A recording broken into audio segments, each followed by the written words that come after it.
Salli ala Muhammad. Assalamu alayka ya Rasulullah. Assalamu alayka ya habibi, ya Nabi Allah, ya Rasulullah. Baik, kisah Sufyan al-Thawri rahimahullah. Sufyan al-Thawri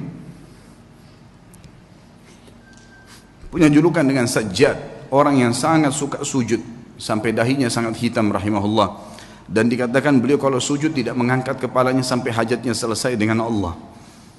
Satu waktu khalifah meminta dia untuk menjadi hakim, punya jabatan.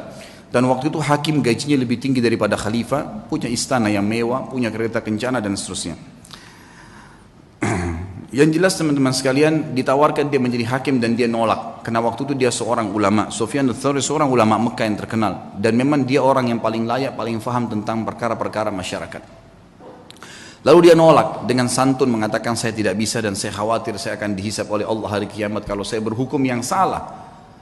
Maka khalifah mengatakan kau harus menjadi. Karena dia nolak dan dipaksa, akhirnya dia pun melarikan diri dari Mekah. Dia jalan teman-teman sekalian. Sufyan al-Thawri rahimahullah jalan dengan menggunakan jubah menutup kepalanya dan meninggalkan Mekah.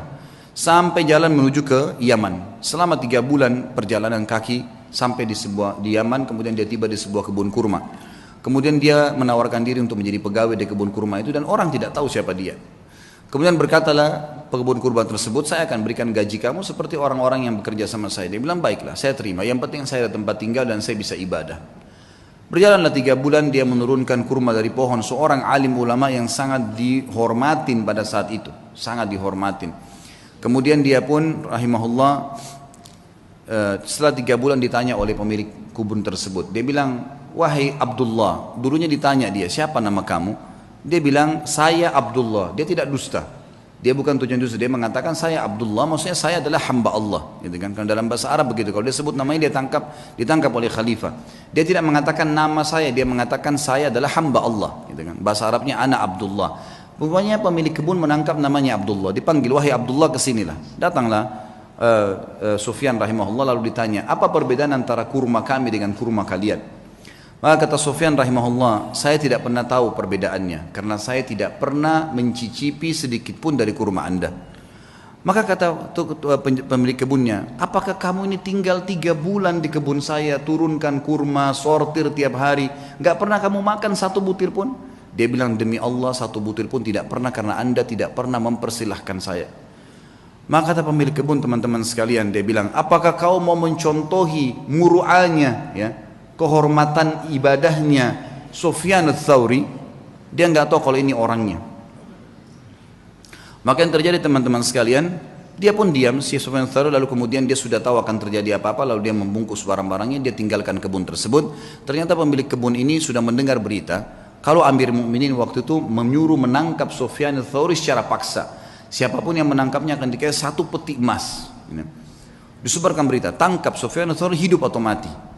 Maka pada saat itu teman-teman sekalian, tentu ini kisahnya panjang, saya ringkaskan. Kemudian si pemilik kebun datang kepada temannya di sana lalu berkata, ada pegawai kebun saya unik, kenapa saya tanya dia perbedaan antara kurma Hijaz, Mekah dan Madinah, karena dia mengaku dari Hijaz, dia dengan Yaman dia tidak tahu. Dia bilang dia tidak pernah incipin 1 butir pun karena saya tidak pernah persilakan selama 3 bulan jadi pegawai.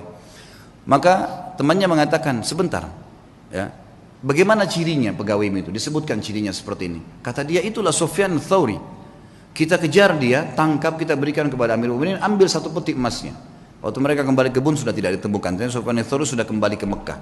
3 bulan kemudian, jadi ini sudah dari 6 bulan dari masa pengejaran, dia pun 3 bulan lagi kembali ke Mekah. Waktu dia kembali disambut oleh masyarakat Mekah, dia ulamanya gitu kan, muftinya Mekah pada saat itu, lalu disambut, mereka pun belajar.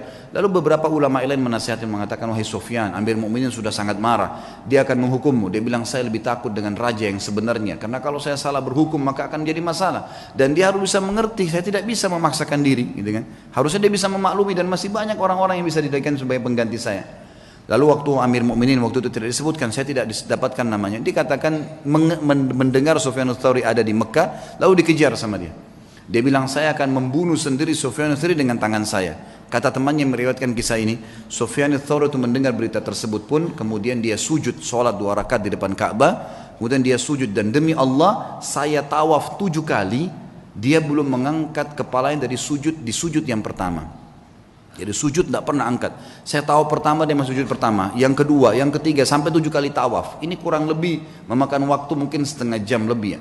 Itu kalau cepat, kalau lambat mungkin bisa lama, lebih lama. 7 kali tawaf bisa sejam kalau lagi padat-padatnya. Maka dia sujud, dia bilang, saya duduk di sebelahnya dan saya tahu tuh sujud pertama, karena setelah dia masih angkat sujud yang kedua, kemudian dia berdiri rakaat kedua dan 2 sujud selanjutnya.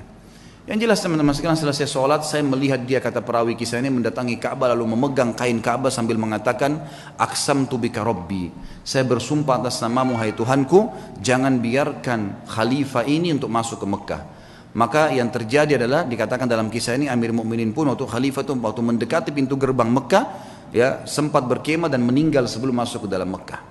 Tapi yang jelas kisah yang kita ambil dari Sufyan ats-Tsauri adalah bagaimana beliau rahimahullah takutnya kepada Allah mengalahkan takutnya kepada pemimpin manusia, dan dia meninggalkan jabatan yang tinggi karena takut dihisab hari kiamat.